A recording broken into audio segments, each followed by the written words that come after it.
High, আমি মমতা আবারও চলে এসেছি রান্নাঘরে একটা সহজ রান্না নিয়ে। আজকে রান্না করব ট্যাংরা মাছের আলু বেগুন দিয়ে ঝোল। একটা কড়াই নিয়ে নিয়েছি, তাতে কিছুটা সর্ষের তেল দিয়ে দিলাম। তেলটা গরম হওয়া অবধি ওয়েট করতে হবে। তেলটা ঠিক গরম হয়ে এলে এবার আমি গ্যাসের ফ্লেমটা কমিয়ে মাছগুলো ভাজবো।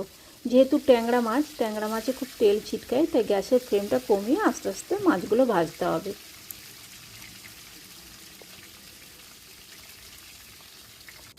খুব সাবধানে মাছ ভাজতে হবে গ্যাসের ফ্লেম কমিয়ে।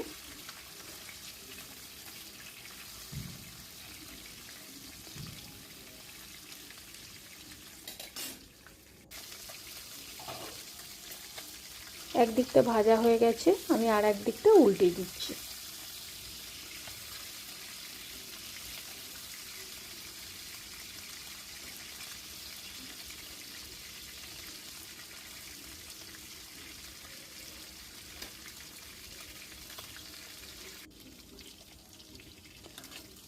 দেখো মাছগুলো আমার ভাজা হয়ে গেছে, এবার আমি তেল থেকে তুলে রাখবো।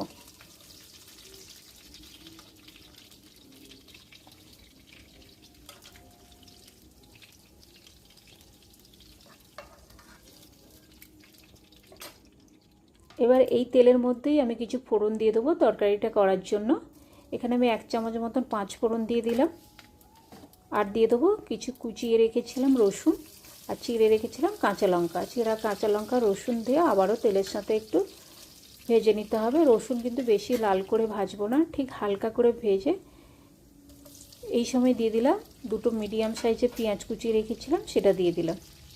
দিয়ে পেঁয়াজটাকেও ভালো করে তেলের সাথে একটু নাড়াচাড়া করে ভেজে নেব।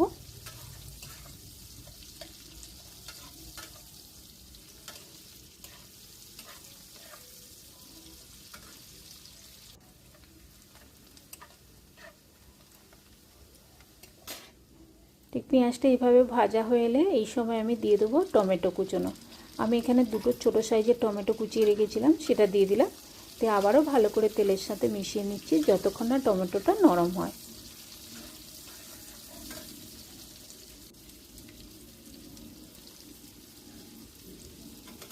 এবার দিয়ে দিচ্ছি সবজিগুলো।